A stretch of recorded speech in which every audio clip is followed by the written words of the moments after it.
గెలుపే లక్ష్యంగా అభ్యర్థుల ఎంపిక జరిగిందన్నారు టీడీపీ అధినేత చంద్రబాబు. ఇకపై వారానికో సర్వే ఉంటుందని, అభ్యర్థుల పనితీరులో తేడా వస్తే వేటు తప్పదని హెచ్చరించారు. ప్రధానంగా జనసేన క్యాడర్తో సమన్వయం చేసుకుంటూ ముందుకెళ్లాలని అభ్యర్థులకు పిలుపునిచ్చారు. టీడీపీ జనసేన ఉమ్మడి జాబితా ప్రకటనతో అసమ్మతి భగ్గుమంది. తమ అభిమాన నేతకు టికెట్ దక్కలేదన్న ఆగ్రహంతో వాళ్ల అనుచరులు పార్టీ జెండాలు, ఫ్లెక్సీలు తగలబెట్టారు. టికెట్ ఇవ్వాల్సిందేనని అధిష్టానానికి అల్టిమేటం ఇచ్చారు. దాదాపు 10 నుంచి 15 సెగ్మెంట్లలో ఇదే పరిస్థితి కనిపించింది.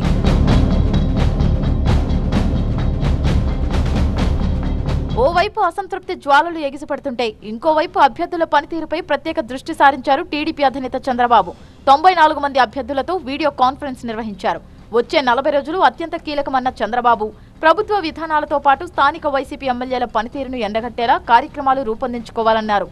గెలుపే లక్ష్యంగా పార్టీ అభ్యర్థుల ఎంపిక జరిగిందని స్పష్టం చేశారు.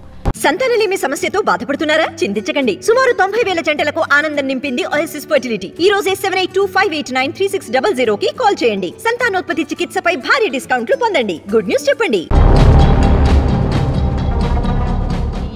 ఇక ప్రజలతో ఓట్లు వేయించుకోవాల్సిన బాధ్యత అభ్యర్థులందరిపై ఉందన్నారు చంద్రబాబు. జగన్ ఎన్నికల్లో గెలిచేందుకు అభివృద్ధిని నమ్ముకోలేదని, కుట్రలు కుతంత్రాలు చేస్తున్నారని ఆరోపించారు.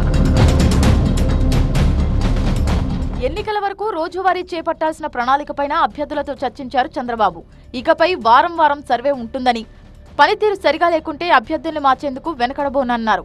ఎవరైనా అసంతృప్తిగా ఉంటే 1కి 10 సార్లు వెళ్లి కలవాలని స్పష్టం చేశారు. ఈగోతో వ్యవహరిస్తే నష్టపోవడం ఖాయమన్నారు. ప్రధానంగా జనసేన కేడర్తోనూ సమన్వయం చేసుకుంటూ ఎన్నికలకు వెళ్లాలని సూచించారు. 5 కోట్ల మంది రాష్ట్ర ప్రజల భవిష్యత్ కోసం టీడీపీ, జనసేన కలిసి పోటీ చేస్తున్నాయని మరీ గుర్తు చేశారు చంద్రబాబు.